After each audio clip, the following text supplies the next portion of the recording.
I have become the biggest advocate of On the Road of Recovery, because I can tell you, in working in this industry, meaning that I am not a licensed clinical counselor, I do not in operating houses of sober living, this has been the biggest eye-opener for me.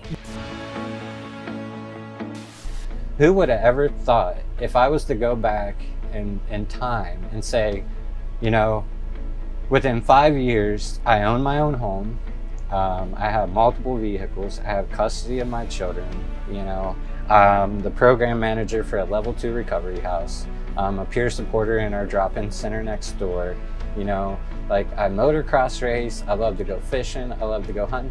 Hell, I didn't even know what a hobby was when I got clean. Today I know who I am and I love me. And it's amazing. Like, who would have ever thought? When I got my sobriety, it just came with nothing. Like the Whoville, it came with Christmas without anything. It just came because I knew I couldn't be there anymore. And I knew that there was greatness ahead of me because I got to live, to meet you today, to see this moment today, to be there for my children today. I got to be recovered. I feel at peace. I feel free. I feel blessed. I'm blessed by the best. Like, I never would have imagined the life that I'm living today, you know, and the 24 karat problems I get to deal with. I like the love, but more than the love, I like the respect, because I wasn't respected before. I'm the oldest of 6, and I was acting like the youngest of the family for like years. Just to experience the love, you know, because I wasn't capable of it, you know, I wasn't able to receive it, and I certainly wasn't able to give it to others because I wasn't able to give it to myself, you know. So that's an incredible thing, being able to love myself today. And I find new ways to love myself.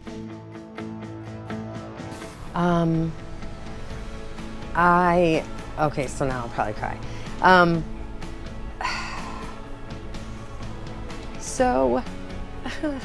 Oh, I hate crying. My life is amazing. My relationships are amazing. My son has always been my biggest supporter. Active addiction, prison, like, he's always been there. My daughter was a really hard one. She didn't, because my words didn't matter. Like, I'm sober, it's different this time, you know? And my sister has always been there. My son gave me my first grandson in February, and I was like allowed to babysit him with nobody else around. My daughter gave me my second grandson the beginning of October. My sister got married in June, I was a part of. My sister had my first nephew in October, and I was like in the delivery room. Like, my relationships, the people that are in my life, are really amazing. Listen, I'm just so thankful to be here and sober right now. I walk from my apartment to a park because I'm alone, and that's okay. I can celebrate alone. You've got to be able to. I walk to the park and I'm swinging there at the park because I like to swing, and I'm looking around, and there's this guy with his nieces and they're running across the park, and there's a guy over here in his boots and his girlfriend's got scrubs on, they're playing basketball together, and I'm just swinging, and I'm looking at everything, and I'm realizing what I had earned, the choices I made, and it was all of just being healthy and being well, and that's been my favorite thing so far. My rent is paid early. My bills, I have a over 700 credit score. Like, what? Yeah. What? Miss Eviction? Miss Eviction has a 700 credit score. Like, that's crazy. Like, yeah. I have a key to my my aunt who's in recovery with 39 years clean. Yeah, I have a key to her house. They have keys to mine. My family invites me to things. I go. On time. On time. Most of the time. I go. Yes. They actually want me to be there. They want me to be present. They want me to know their children.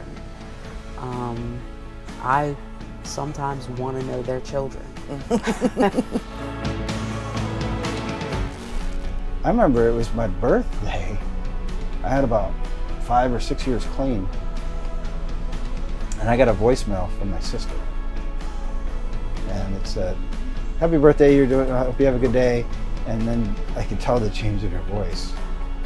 And she said, "I just want to let you know whatever you're doing, just keep doing it because you're a good dad, you're a good brother, you're a good son. What you're doing is working and I'm happy for you." And then she said, "You broke the cycle." I have 3 children. My oldest I had while I was in active addiction. Okay. I did not see her for 17 years, and this weekend I got to go to her college graduation.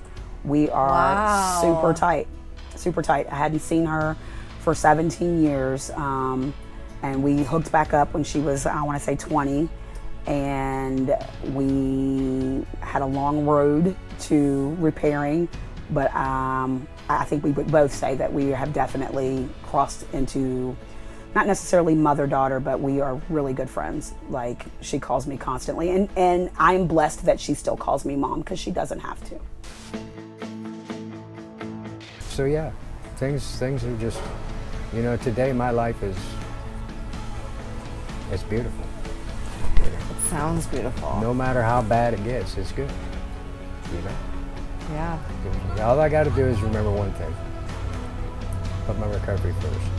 You got a long way to go. You got many more stories to give. There's lots of people that are going to want to share their story. And it's not the words that are being said, it's the way in which they say it. You can feel the relief, you know, you can hear it, and it is just absolutely wonderful.